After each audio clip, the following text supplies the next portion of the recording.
Hey y'all, what's up? This is Jesse Both of the 19th hole, and we're here to play hole number 1 of the current Football Fever tournament. This is a par 4. What we're going to be talking about today is how to use the power curl to try to get yourself a little bit farther up into the right side of this fairway to set you up for an easier second shot to the green. The first thing we're going to do here is we're going to watch my opponent use a more conventional style here, going straight with the extra mile. His setup for this shot is good, except for one thing. I do notice he aims his shot a little bit more farther down the fairway than he needs to. You want to aim your shot up along the top ridge of the fairway to prevent your ball from going down to the left. He does use a curl, and he does hit great right, so that does kind of help save him a little bit, but you're still going to see his ball land more towards the middle, and it bounces up there well, but it bounces to the left of where he probably wanted to be. But still, pretty good drive, 373. He does leave himself a little bit tougher of an angle at the green, though. So what you're going to see me do is use the Titan full right spin and 2 bars of back spin.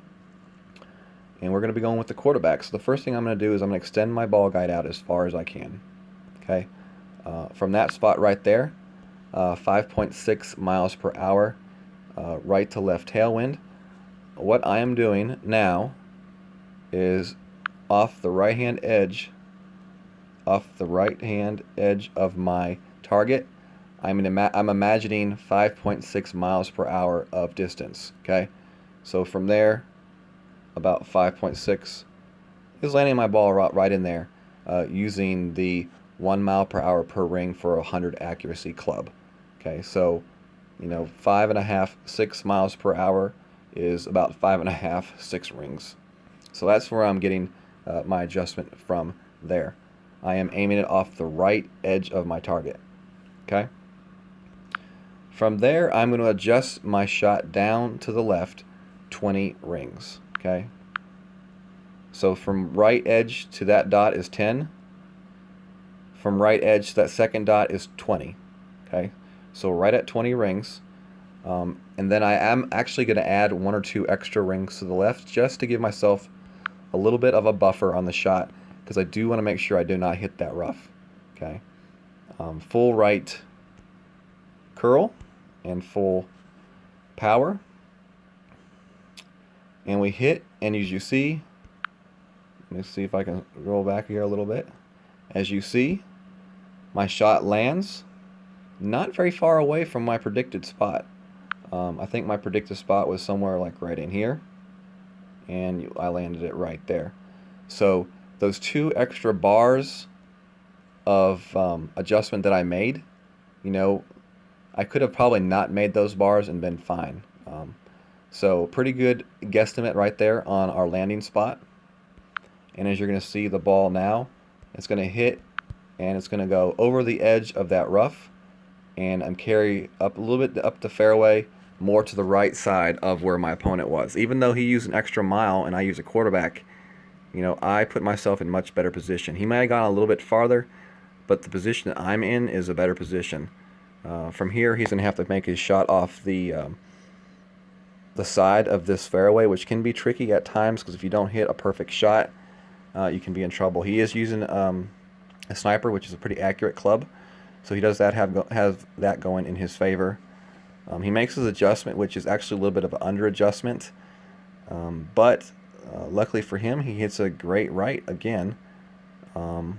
He actually hits the red line, so a great right, 2 bars over, and he's actually going to end up pretty okay and roll down. If he had hit that one perfect, it may not have been the same story. But what you're going to see with me is I'm going to have a much easier line at the hole with my Guardian, from which I will go full backspin. And the goal is to try to use the back edge of that hill behind the hole to bounce back and roll down the hill into the hole. It's possible because I've done it in previous tournaments on this hole. What you want to do is you want to get that big hop to land on the fringe, and then roll back down that hole to the back down that hill to the hole. So you're going to see my adjustment here. We're going to adjust about 6 rings for this shot. And take it. Hopefully we hit a perfect, and we do hit a perfect. And you're going to see the method that I'm talking about. It hits that back hill, bounces, and rolls back down the hill. If I had landed my ball a little bit more closer to the fringe, might have had a better chance of getting that one in the hole. But that's basically the strategy you want to use for the second shot. For that first shot, you can use the rock as well. Like I have a rock 5, so with the rock 5, I would be adjusting 20 rings for that as well. If you do want to use a different type of driver, like an extra mile or Apocalypse or even a Thor, and you're not sure exactly what your ring adjustment would be, head over to Golf Clash Notebook and check out their power slice curl section. On that section, you can get a graph chart that does show you what your ring should be for each of your drivers, and what adjustments you should make. So anyways, hopefully y'all this helped you out a little bit for hole number 1. And if you have any questions, just make sure to leave them in the comment section or check us out on Golf Clash, the 19th hole. That is the community page that I run. If you want to join us there and make a post, we'll definitely be happy to try to help you out there with this shot or any other shot that you may have questions on for the current tournament. So once again, this has been Jesse Both of the 19th hole, and thank you for your time. Have a good day.